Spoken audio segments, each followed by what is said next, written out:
Start.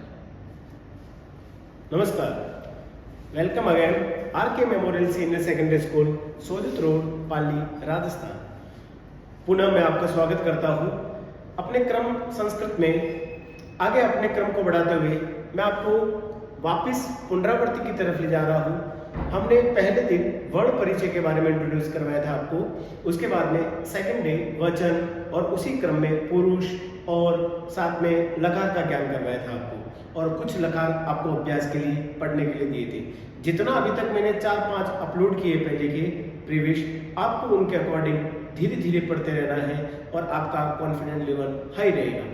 अब अपनी next कड़ी में जो अगला वीडियो है या अगला जो हम पढ़ाने वाले हैं उसका नाम है वर्ण उच्चारण स्थानम।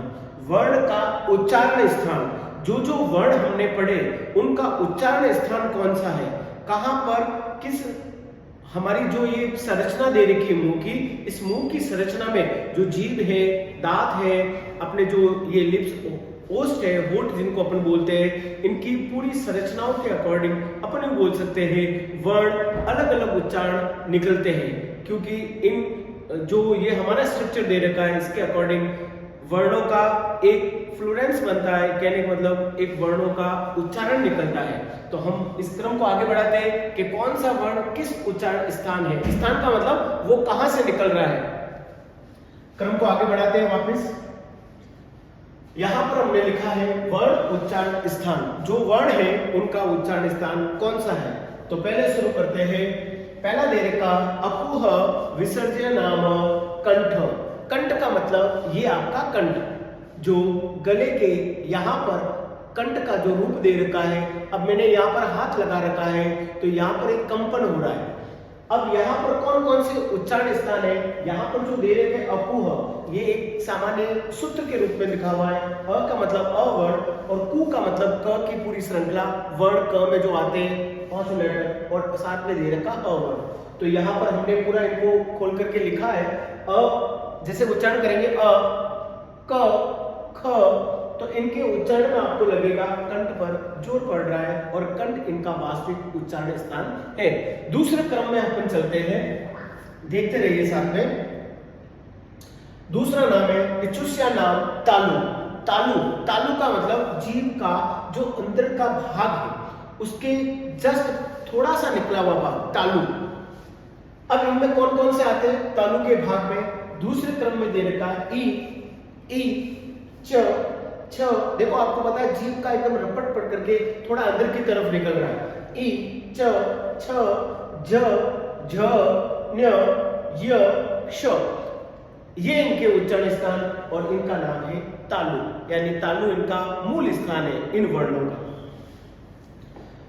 अगला है मूर्धा। ऋतुषा नाम मूर्धा। ऋतुषा नाम मूर्धा।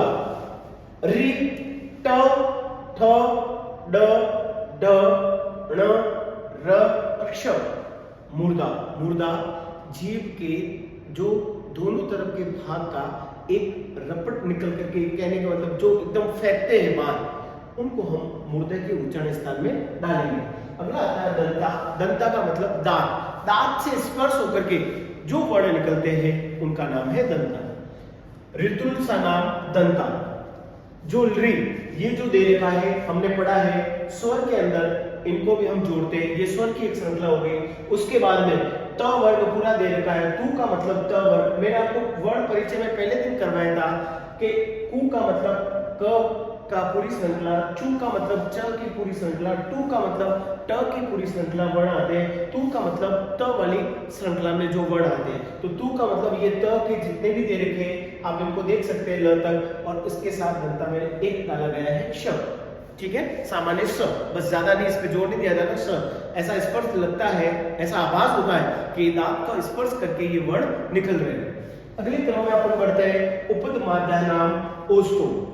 उपद माध्या नाम ओष्ठो का मतलब वे वर्ण जिनका उच्चारण करने पर हमारे जो लिप्स है, होठ है, उनका अप डाउन चलता है। कहने का मतलब ऐसा लगता है कि ये होठ के माध्यम से ये वर्ण बाहर निकल रहे हैं। जैसे अपन बोलेंगे ऊ, ऊ बोलते देखो लिप्स का आकार एकदम चेंज हो गया। प, प बोलते देखो प का ऊपर नीचे अप डाउन हो रहा है। फ बोलते जो ऊपर नीचे हो रहा है। ब भ म तो उपद्यमानाम ओष्ठो, ये जो वर्ण है ये ओष्ठ से संबंधित है। ये हो गया ओष्ठ। अंतिम आता है इसमें अपन देखते हैं रेमणंग नाम नाना नाम नासिका, जो अंतिम पंचमाक्षर है। पंचमाक्षर का मतलब होते हैं जितने भी वर्ग बताए आपको, उ वर्ग, चु वर्ग, टू वर्ग, तू वर्ग, ये जो पूरे और प वर्ग, पू, ये पांचों जो वर्ग है, इन पांचों वर्ग का जो अंतिम वर्ण होता है पंचमाक्षर, उनको हम नासिका के द्वारा बोलते हैं। य म, ऐसा लगता है कि नाक में से भी कोई हवा का संधारण निकल रहा है और उनसे ये सारे वर्ण बन रहे हैं और उनका आवाज हो रहा है। इस क्रम को आगे बढ़ाते हैं हम। ये हो गए इनके उच्चारण स्थान। नासिक के वर्ण के बाद में हम अगली तरफ बढ़ते हैं। इसका नाम लिखा हुआ है एते दो कंठ तालु। कंठ और तालु इन दोनों का संयोजन के द्वारा ऐसे कौन से वर्ण हैं जिनका हम प्रयोग करते हैं? उसमें है एक तो ए और एक दे रखा आई, ए आई। अगला दे रखा ओदत्तो कंठोस्थम, जिसमें कंठ और ओष्ठ, कंठ और ओष्ठ है ना, इन दोनों का काम मिलेंगे। ओ आओ, ओ आओ। अगला दे रखा वकारस्य दंतोष्टम, व का जो केवल व का केवल उच्चारण दंत और ओष्ठ, इन दोनों का कॉम्बिनेशन दे रखा है, दंत और ओष्ठ का। ध्यान रखना केवल एक वर्ड है वकारस्य, तो इसमें दे रखा है ये वाला दंतोष्ठ में, और ये जो दे रखा है वकार, वकार का मतलब व, केवल देखना अब इधर व ही दे रखा है, सिर्फ एक मात्र, तो इसका उच्चारण स्थान है दंत और ओष्ठ। अगला दे रखा है अनुस्वारस्य नासिका, जितने भी अनुस्वार वाले हैं, अनुस्वार मैंने आपको बताया था, किसी भी हम शब्द में ऊपर एक बिंदु जैसा अंकन करते हैं, ये अनुस्वार। फॉर एग्जाम्पल जैसे मुझे लिखना है अहम, तो मैंने अहम ये देखो, और अनुस्वार को हम म के रूप में लिखते हैं या बोलते हैं, ठीक है ना। तो ये हो गया अनुस्वार, अनुस्वार, ठीक है। अगले क्रम में बढ़ते हैं अपन।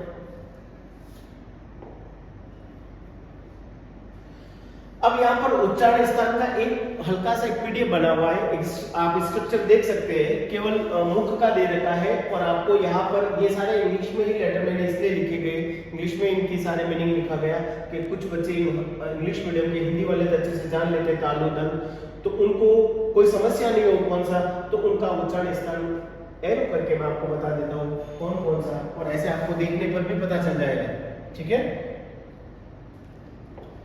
जैसे देखिए यहाँ पर ये नासिका का रूप है, तो नासिका के लिए हमने यहाँ पर नासिका के लिए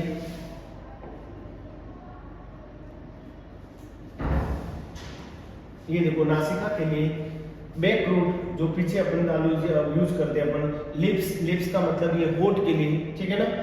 तो यहाँ पर आप इनको देख करके, इस स्ट्रक्चर को देख करके अपन समझ सकते हैं, ठीक है। अगले क्रम में अपन आगे बढ़ते हैं, इसको एक बार अच्छे से जूम करके या इसको देख लेना, ठीक है। धन्यवाद। ये था अपना उच्चारण स्थान के लिए